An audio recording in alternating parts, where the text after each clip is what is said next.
jika RUU belum disahkan menjadi undang-undang oleh Presiden, namun sudah disetujui bersama, maka ia berlaku setelah A. 29 hari, B. 30 hari, C. 40 hari, D. 60 hari, dan E. 90 hari. Oke kawan-kawan, perlu kita ketahui bahwa untuk masalah yang ada di nomor 11 ini sebetulnya merupakan bagian dari materi yang ada kaitannya dengan pasal 20 ayat 5 nih, amandemen 1 gitu ya, yang terjadi pada 19 Oktober tahun 1999. Jadi ini ya, kita langsung eksekusi guys soalnya ya. Jadi ini materi ini ada di pasal 20 ayat 5 tepatnya gitu ya. Ayat 5 ini hasil amandemen ke-1, masih ingat amandemen ke-1 tanggal berapa? Iya betul, tanggal 19 Oktober tahun 1900 berapa? Hah? Iya betul, 99. Iya, wah betul sekali nih. Dimana nih pasal 20 ayat 5 ini, atau pasal 20 dulu nih, terdiri dari 5 ayat sebetulnya.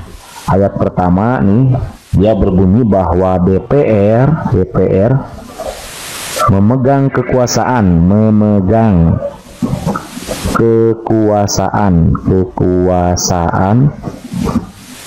membentuk undang-undang.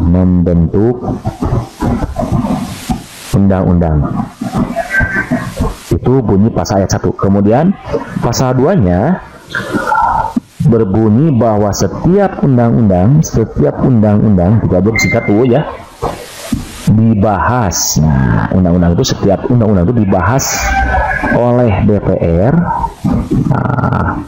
dan Presiden. Jadi undang-undang itu dibahas oleh DPR dan Presiden. Untuk apa? Untuk mendapat persetujuan bersama. Gitu, persetujuan bersama. Oke. Lalu bunyi pasal 3-nya nih, bahwa jika rancangan undang-undang RUU yang baru saja dibentuk atau disetujui bersama ini tidak dapat persetujuan bersama, yang tidak dapat ini kan harusnya kalau mendapat persetujuan nih, kalau tidak disetujui gimana nih? Di sini di ayat 3 nih, jika RUU itu tidak disetujui bersama, tidak mendapat persetujuan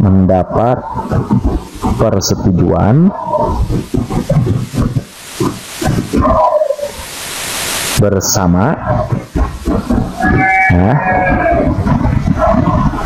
maka RUU itu tidak boleh diapain? Tidak boleh diajukan lagi.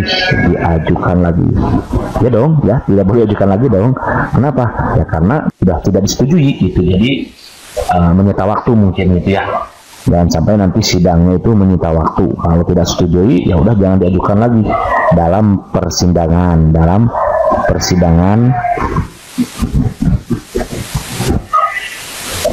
DPR masa itu. Oke. And then bunyi pasal 4-nya adalah bahwa persidangan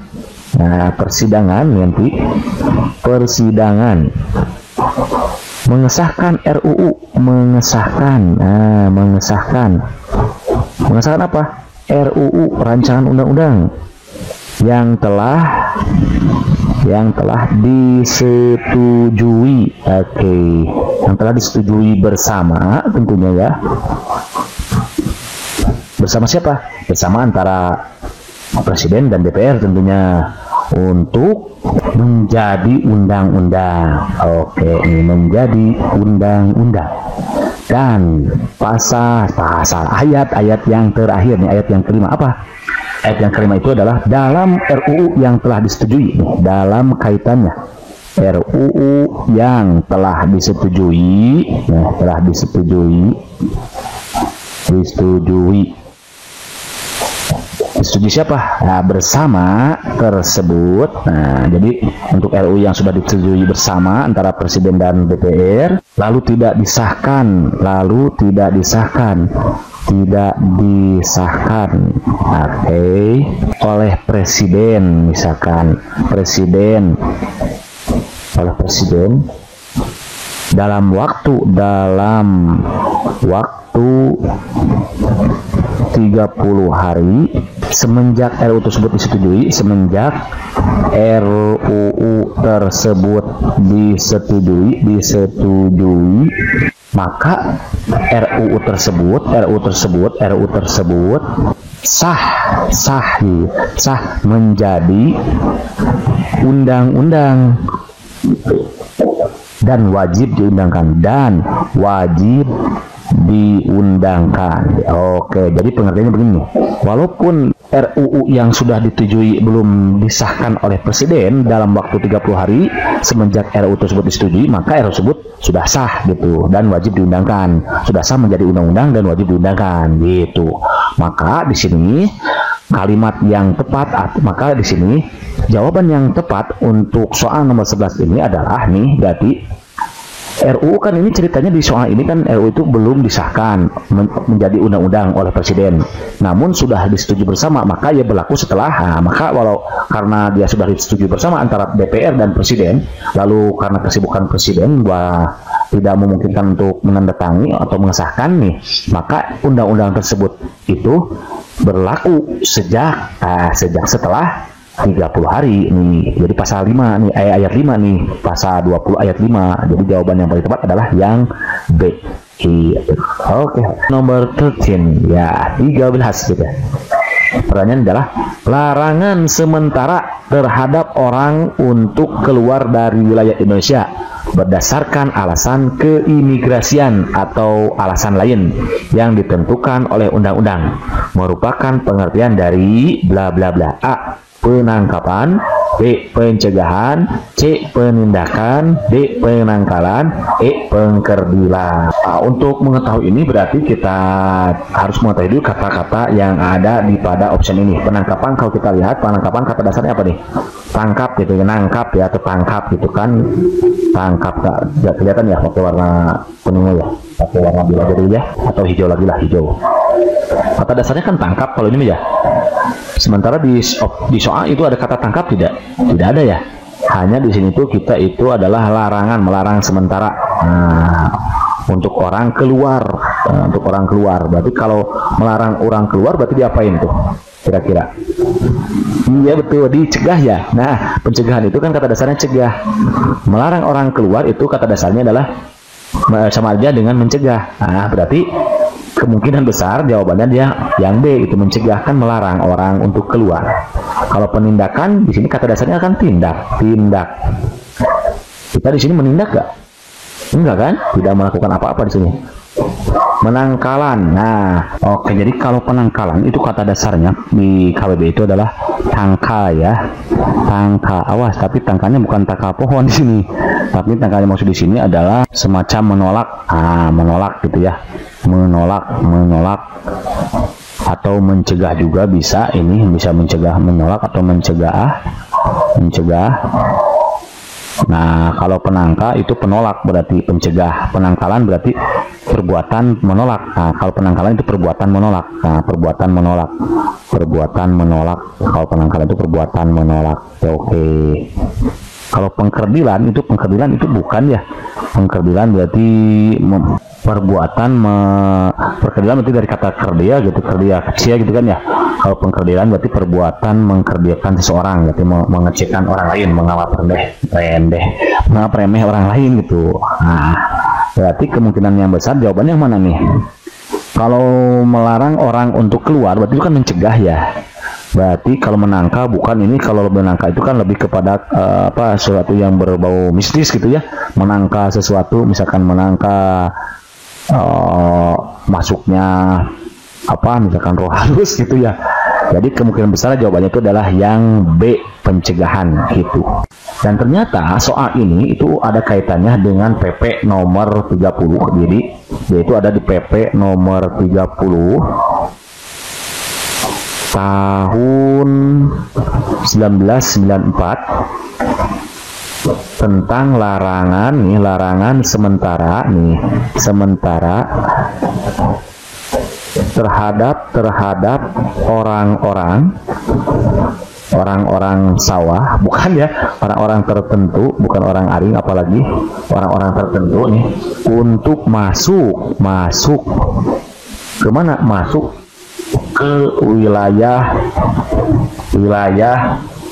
negara Republik Indonesia berdasarkan alasan tertentu. Nah, ada ternyata PP nomor 30 tahun 1994 tentang larangan sementara terhadap orang tertentu untuk masuk ke wilayah negara tertentu. Nah, kalau ini definisi dari penangkalan. Ini yang disebut penangkalan ya. Ini definisi dari penangkalan. Nah, yang D itu nih. Jadi PP nomor 30 tahun 1994 mengenai larangan sementara terhadap orang-orang tertentu untuk masuk ke wilayah negara. Untuk masuk nih. Kalau sementara yang ditanyakan di sini kan untuk keluar. Melarang orang untuk keluar berarti mencegah gitu. Melarang orang untuk masuk nih, untuk masuk berarti ini larangan untuk orang masuk, itu namanya menahan gitu kan, menahan seseorang, menolak gitu. Menolak untuk masuk, kalau mereka mau masuk kita tolak gitu. Nah, ini nama lain dari penangkalan yang terdapat pada PP nomor 30 tahun 1994. Siapa tahu nanti soalnya diganti gitu kan ya. Diganti misalkan larangan sementara terhadap orang-orang tertentu untuk masuk ke wilayah negara RI berdasarkan alasan tersebut disebut. Nah, berarti jawabannya adalah penangkalan. Oke, selesai deh ya. Lanjut number 14, number 14. Nih. Nomor 14 itu adalah pemberian visa kunjungan merupakan kewenangan dari bla bla bla. A. Presiden, B. DPR, C. Menteri Hukum dan HAM, D. MA, E. Duta Besar. Oke kawan-kawan, perlu kita ketahui bahwa untuk mendapatkan pemberian visa kunjungan merupakan kewenangan dari, jadi ya jawaban yang paling tepat adalah pemberian visa kunjungan itu berasal dari Menteri Hukum dan HAM.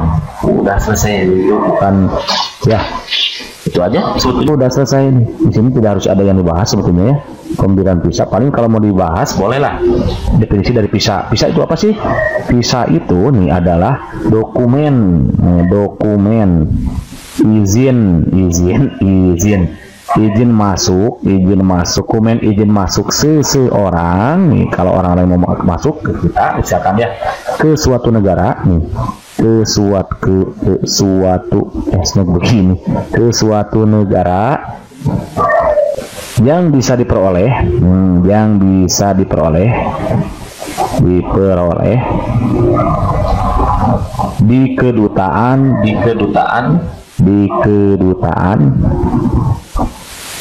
di mana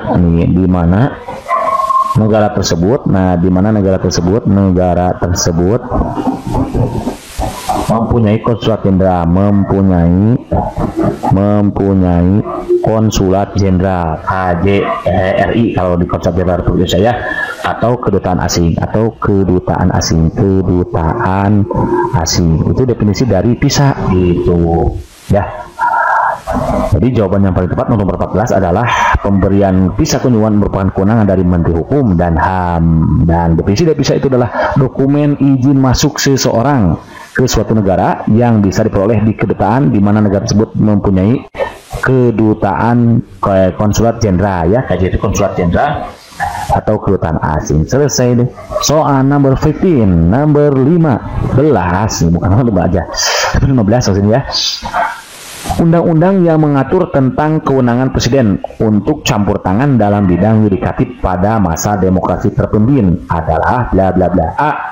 Undang-Undang nomor 3 tahun 1960, B. Undang-Undang nomor 3 tahun 1964, C. Undang-Undang nomor 14 tahun 1960, D. Undang-Undang nomor 19 tahun 1964, E. Undang-Undang nomor 19 tahun 1960. Nah, untuk menjawab soal ini berarti kita harus mengetahui terlebih dahulu isi atau poin-poin penting dari masing-masing option ini gitu ya. Terutama tentang undang-undang, berarti kita harus tahu nih undang-undang nomor ini tentang apa, undang-undang nomor 14 tentang apa, undang-undang nomor 19 tentang apa gitu ya. Kita mulai dari satu-satu dulu ya. Penunjukan pelabuhan Palembang menjadi perusahaan negara gitu. Nah, itu diatur di dalam Undang-Undang Nomor 3 Tahun 1960. Jadi penunjukan Pelabuhan Palembang menjadi perusahaan negara. Oke, untuk yang option B, Undang-Undang Nomor 3, masih nomor 3, tapi tahunnya beda nih, tahun 1964. Kalau ini tentang apa? Isinya itu tentang sumbangan wajib istimewa. Sumbangan nih, sumbangan wajib istimewa, sumbangan wajib istimewa. Oke, bahasa sederhana begitulah ya. Lalu untuk Undang-Undang Nomor 14 Tahun 1960 itu dia adalah berkaitan, atau bisa itu adalah poin pentingnya itu adalah tentang penghapusan badan hukum. Nah, ini penghapusan badan hukum, berisi tentang penghapusan badan hukum. Nih.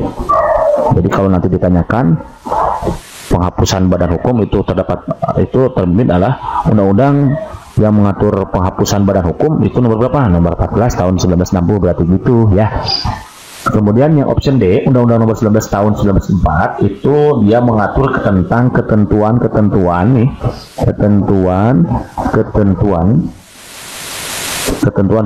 pokok kekuasaan. Kekuasaan apa? Kekuasaan kehakiman nih. Jadi dia mengatur ketentuan pokok kekuasaan kehakiman. Itu Undang-Undang Nomor 11 Tahun 1964. Lalu masih nomor 19 tapi tahun sebelumnya 1960 itu dia ini mengatur tentang perusahaan atau membahas tentang perusahaan negara. Jadi kalau begitu jawaban yang paling tepat yang mana? Yang mengatur tentang kewenangan presiden untuk campur tangan dalam bidang yudikatif. Nah, berarti kalau gitu yudikatif kan kehakiman ya. Jadi jawaban yang paling tepat adalah yang D. Nih, D. Oke. Gitu. Lanjut soal number 16. Nah, soal yang terakhir, kalau tidak salah ini soal yang terakhir. Masih ada gitu. Coba nanti dicek lagi ya. Hak untuk memilih kewarganegaraan disebut dengan bla bla bla. A. Hak repudiasi. B. Hak oktroy. C. Hak menyatakan pendapat. D. Hak opsi. E. Hak interpelasi. Berarti untuk menjawab soal ini lagi-lagi kita harus mengetahui definisi dari kelima option ini. Pertama, hak repudiasi. Apa sih hak repudiasi itu? Oke. Hak repudiasi itu adalah hak. Nah, karena hak di sini berarti hak lagi. Hak untuk apa? Untuk menolak suatu kewarganegaraan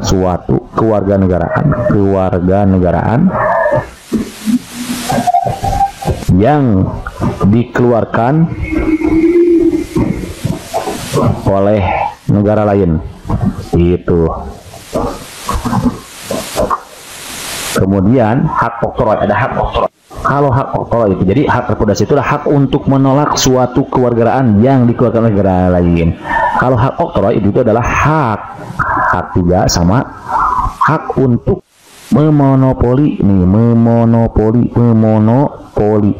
apa? Pelayaran dan perdagangan.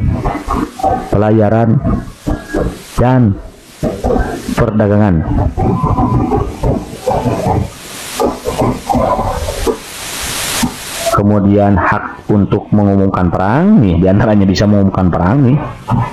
Jadi di samping dia memonopoli pelayaran dan perdagangan, dia juga hak untuk mengumumkan perang. Selain perang juga dia bisa mengadakan perdamaian, ya. Jangan perang terus ya, capek perang terus ya. Mengadakan perdamaian nih, damai dong ya, nggak boleh bermusuhan kita. Sesama manusia itu harus saling rukun, saling asih gitu ya.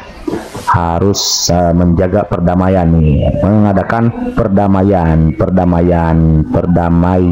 nah gitu ya. Oke, enak sekali kalau hidup penuh kedamaian ya. Dan apa? Mencetak uang itu. Jadi hak oktroy itu adalah hak untuk memenuhi pelayaran dan perdagangan, terus mengumumkan perang. Selain perang juga bisa mengadakan perdamaian dan juga mencetak uang. Gitu deh. Kemudian yang C nih, hak menyatakan pendapat. Sebetulnya ini hak menyatakan pendapat itu hak tidak ada ya. Tidak terlalu ini sebetulnya. Oke, kemudian hak opsi nih. Kalau opsi sesuai dengan namanya, opsi itu kan memilih ya. Maka dia pun sama nih, hak untuk memilih gitu, diberi pilihan nih. suatu Memilih apa? Nah, memilih apa? untuk memilih apa di sini? Kalau di sini nih hak untuk memilih suatu kewarganegaraan. Nah, dan berpindah ke kewarganegaraan tertentu ya, tertentu. Itu hak opsi. Kemudian hak interpelasi itu sebetulnya hak DPR ini. Kalau ini mah ya, hak interpelasi itu adalah hak DPR. Nih, hak DPR untuk apa? Untuk meminta keterangan. Nah, jadi hak DPR untuk meminta keterangan kepada siapa? Kepada pemerintah. Nah, mengenai apa? Nih ada sebabnya, mengenai kebijakan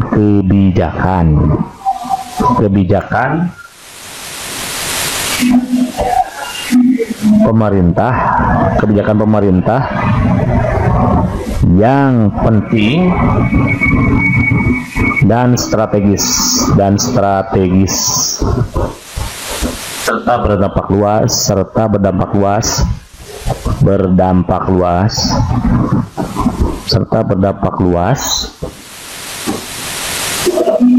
pada kehidupan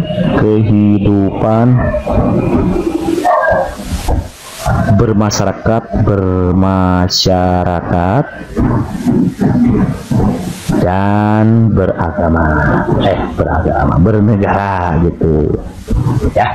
Jadi hak interpelasi itu adalah merupakan hak yang dimiliki oleh DPR untuk meminta keterangan kepada pemerintah mengenai kebijakan pemerintah yang penting dan strategis serta berdampak luas kepada kehidupan masyarakat dan bernegara. Nah, sebetulnya ini merupakan bahasan dari pasal 27A gitu. Untuk lebih jelasnya silakan dicek nanti ya. Oke, selesai deh. Jadi jawaban yang tepat untuk soal nomor 16 apa? Hak untuk memilih kewarganegaraan. Berarti hak apa tuh? Hak opsi ya. Jadi yang jawaban yang paling tepat itu yang D, hak opsi. Jadi kita diberi kebebasan. Jadi hak opsi itu adalah hak untuk memilih suatu kewarganegaraan. Berarti jawabannya yang paling tepat adalah yang D. Oke, lanjut soal nomor 17. Nih, soal yang terakhir. Nah, kalau ini betul soal yang terakhir. Lembaga Wali Nangro di Aceh bertujuan untuk A. Pembina, pengawal, penyantun pemerintah rakyat Aceh. B. Pembina kehormatan dan kewibawaan politik. C. Pembina keagungan dinul Islam. D. Pemersatu yang independen dan berwibawa serta bermartabat. E.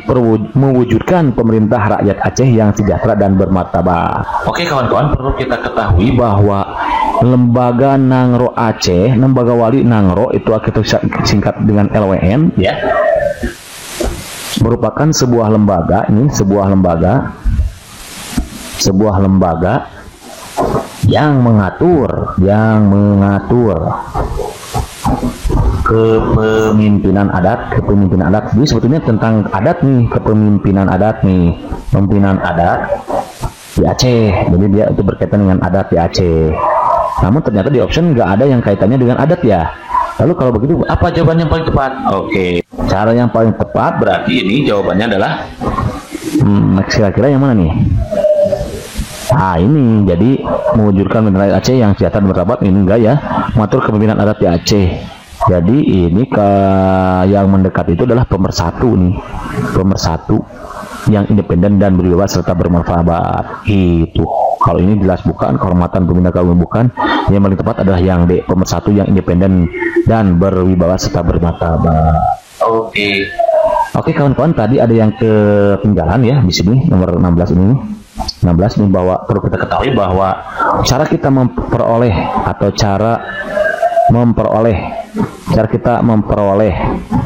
status warga negara Indonesia itu ada 3 sebetulnya. Ada 3 cara. Yang pertama itu ada ius soli. Yang kedua ada ius sanguinis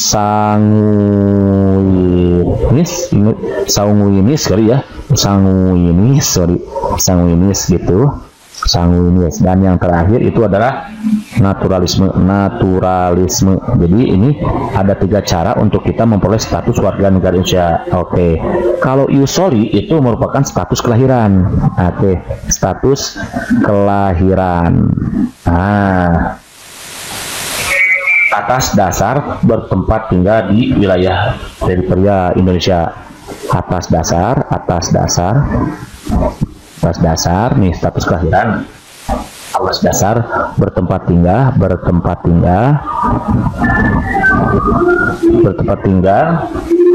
di wilayah teritorial Indonesia, teritorial Indonesia. Lalu ius sanguinis itu adalah mengenai hubungan darah dengan ayah dan ibu asal warga negara Indonesia. Dan satu lagi naturalisme. Naturalisasi maksudnya ini. Naturalisasi sebetulnya naturalisasi. Nah, apa yang maksud dengan naturalisasi? Naturalisasi itu adalah kewarganegaraan.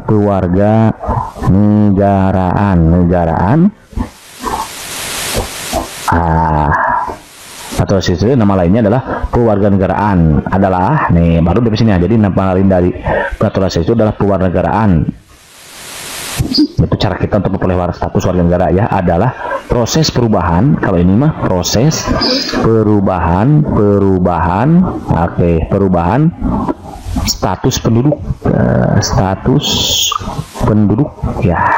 penduduk asing, dari penduduk asing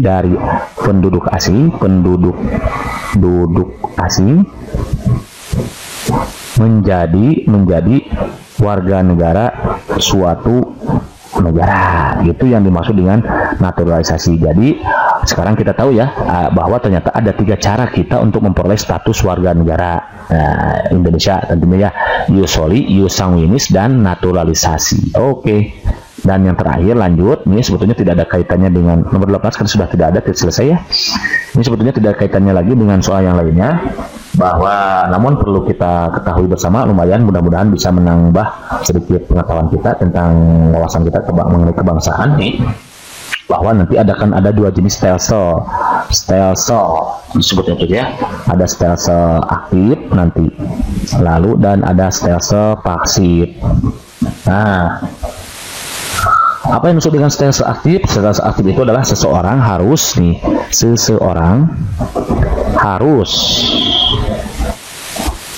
melakukan, kalau aktif namanya juga aktif kan, harus aktif berarti harus aktif itu harus melakukan berbagai kegiatan, melakukan tindakan hukum nih di sini mah, tindakan hukum. Mengenai tindakan hukum tertentu secara aktif. Untuk apa? Untuk menjadi warga negara Indonesia. Nah, maka ya itu. Jadi, nah ini masuknya contohnya nih hak opsi. Tadi ada kaitannya dengan soal sebelumnya, berarti di soal nomor 16 ya tadi ya, di sini waktu sebetulnya ya, jalan dari berarti. Jadi hak opsi itu merupakan bagian dari stelsel aktif, yaitu dimana ketika seseorang harus melakukan tindakan-tindakan hukum tertentu secara aktif untuk menjadi warga negara Indonesia, itu hak stelsel aktif. Jadi orangnya harus aktif nih. Kalau pasif sesuai dengan namanya pasif. Nah, kalau ini orang nih dengan sendirinya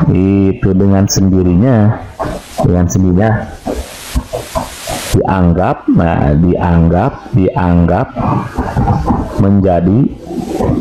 menjadi warga negara Indonesia tanpa melakukan nih, kalau ini tanpa melakukan tindakan hukum tertentu. Gitu, hukum tertentu. Kalau tadi aktif harus aktif melakukan berbagai tindakan hukum. Kalau sekarang itu tanpa melakukan tindakan hukum tertentu. Jadi pasif ya. Contohnya apa? Contohnya itu adalah repudiasi itu dimana hak repudiasi itu sendiri yang tadi sudah kita bahas di soal nomor 12, yaitu tentang hak untuk menolak suatu kewarganegaraan yang ditawarkan oleh negara lain.